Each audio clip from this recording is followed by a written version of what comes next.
Annyeong guys, it's Lexi Soul talking about episode 6 of Black. Okay, first let's start with Kang Haram, my main girl.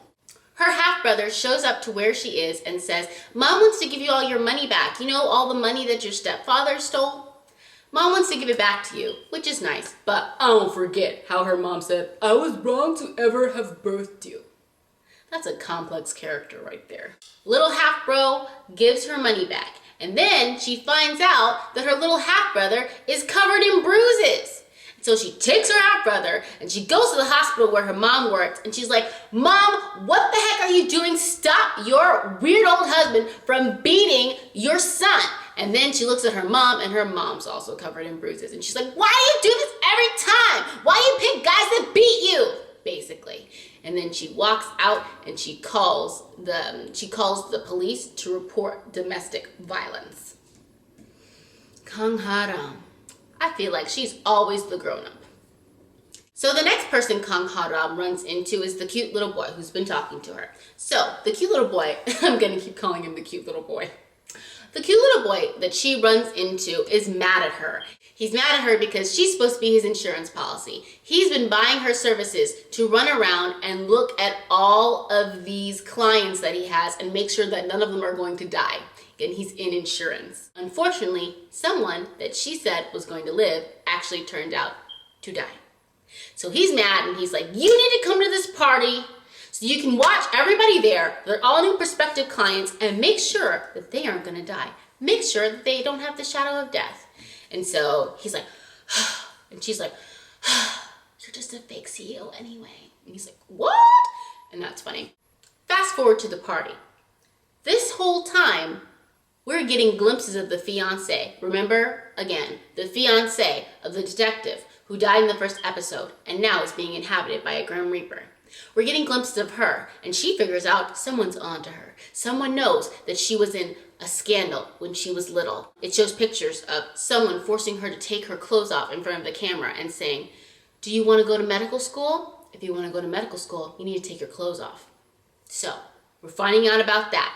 And now, in present day, she knows that someone's after her. Someone wants to kill her. So immediately, she's like, I gotta book it out of here. Quits her job, resigns, and she's like, I'm booking a ticket to Philadelphia. I think it was Philadelphia. Might have been Chicago. But anyway, she's like, I'm going to the US fast as I can. She's on her way out, but then she gets a call from the killer. The killer's like, I know where your boyfriend is. And if you don't show up at this party, I'm gonna kill him.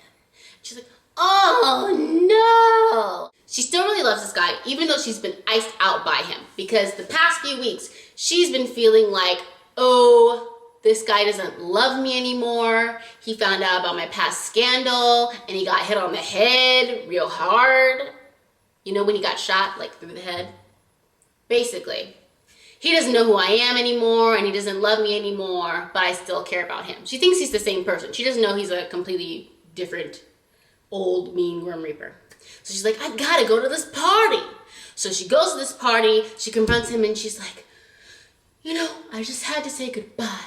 We had good times, and I'll miss you. I actually don't know why she came, but she did, right? She shows up, and then she's like, bye. And he's like, and the Grim Reaper is like, I don't understand why I feel anything for this lady, but I'm in this guy's body, and every time I look at this lady, I really feel like I love her. But I don't get it.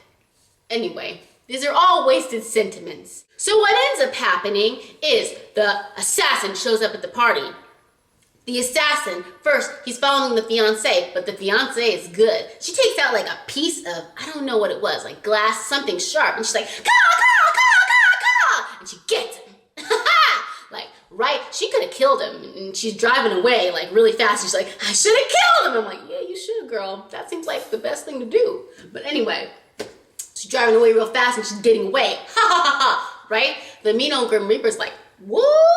And so he's chasing after the assassin, and he's mad at the assassin because this assassin is the same guy who has kept trying to kill him. This whole time he's been in this body, this assassin has been trying to kill him. So he's running real fast, he's trying to catch him, and he catches him, but then they have a fight. And also, I don't know why this mean Grimble Reaper fights so well. I don't understand why that's like part of his profile. Like, where did he learn to fight? Do they have like training courses in the underworld or something? But anyway, he fights really well and he's fighting and he's fighting and he's fighting. But unfortunately, at the end, he gets stabbed. Right? He gets stabbed and he gets thrown over the bridge and he falls down like, ah! And he's in the bridge. And then he's in the water. And then the fiance comes over to the bridge and she's like, no!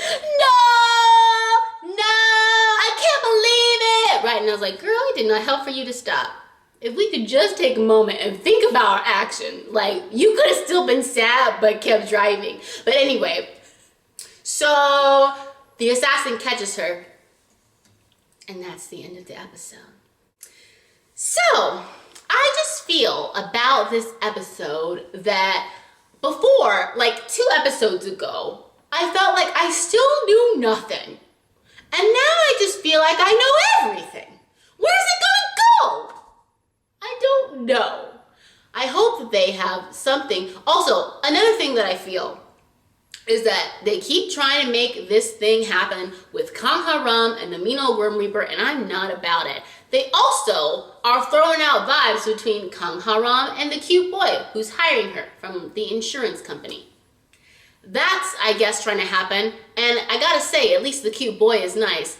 Typical to drama trope.